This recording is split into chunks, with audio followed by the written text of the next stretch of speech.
حضرت عبداللہ بن عمر رضی اللہ تعالی عنہما کا چروائے سے ایک ملاقات کا خوبصورت واقعہ۔ حضرت نافع رحمۃ اللہ علیہ فرماتے ہیں کہ ایک مرتبہ حضرت عبداللہ بن عمر رضی اللہ تعالی عنہما مدینہ طیبہ کے نواح میں تشریف لے گئے۔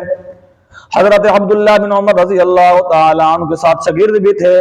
کھانے کا وقت ہوا، شاگردوں نے دسترخوان بچھایا، اتنے میں ایک چرواہا پاس سے گزرا، اس نے سلام کیا۔ حضرت عبداللہ بن عمر رضی اللہ تعالی عنہما نے اس کو کھانے کے شریک میں کہا کہ تم بھی کھانے میں شریک ہو جاؤ۔ اس چرواہے نے کہا میں تو روزے دار ہوں۔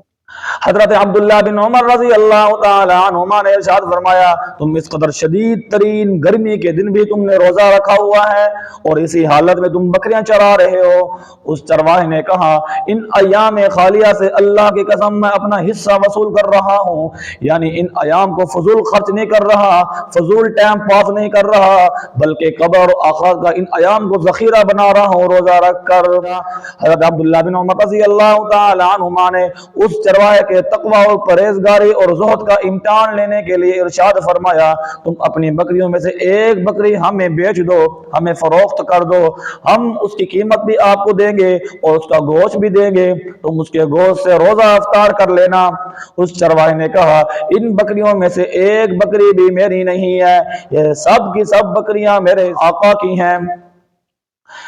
اس پر حضرت عبداللہ بن عمر رضی اللہ تعالی عنہما نے اس چرواہے کو کہا کہ ایک بکری اگر تم ہمیں بیچ دو گے تمہارے آقا کو کیا پتا چلے گا، اگر بالفرض اس تمہارے آقا کو پتا چل بھی جائے وہ تمہارا کیا نقصان کرے گا، وہ تمہارا کیا بگاڑ لے گا۔ اس پر چرواہے نے حضرت عبداللہ بن عمر رضی اللہ تعالی عنہما سے اپنے چہرہ کا رخ پھیر کر آسمان کی طرف انگلی اٹھاتے ہوئے کہا فَأَيْنَ اللَّهُ اللہ کہاں جائے گا، یعنی بالفرض اگر میں دنیاوی آقا سے بچ بھی گیا اللہ تو دیکھ رہا ہے، اللہ کہیں چلا تو نہیں گیا، اللہ سے بچ کر میں کہاں جاؤں گا۔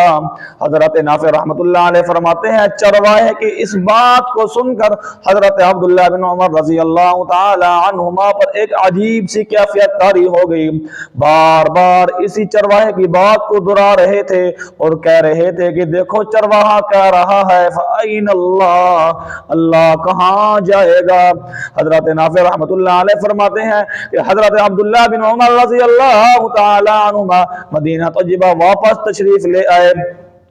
اس چرواہے کے آقا کے پاس گئے، اس چرواہے کے آقا سے وہ تمام بکریاں خرید لی، حتیٰ کہ اس چرواہے کو بھی خرید لیا۔ پھر اس چرواہے کو اللہ کی رضامندی کے لیے، اللہ کی خوشنودی کے لیے اس چرواہے کو آزاد کر دیا اور ساری کی ساری بکریاں اسی چرواہے کو دے دی بلا معاوضہ، ایک روپیہ بھی نہیں لیا۔